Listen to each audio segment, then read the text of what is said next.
শরীরে অসুস্থতা বোধ করলে সঙ্গে সঙ্গে এই সূরাটি পড়বেন। ইনশাআল্লাহ এই সূরাটির ফজিলতে আপনি সুস্থ হয়ে উঠবেন।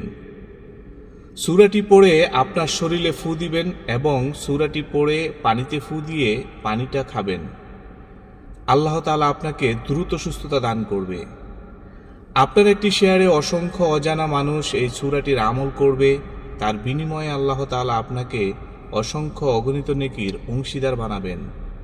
সূরাটি হচ্ছে সূরাতুল ফাতিহা। এটির আরও একটি নাম রয়েছে আয়াতুশ শিফা। আমার সাথে পড়ুন, বিসমিল্লাহির রহমানির রহিম।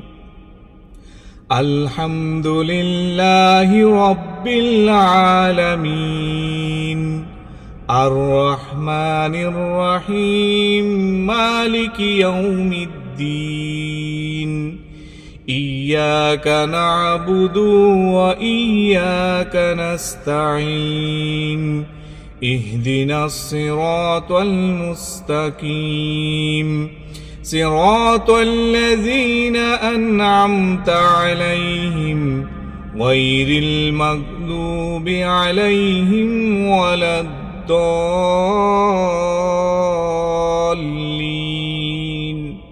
আমিন।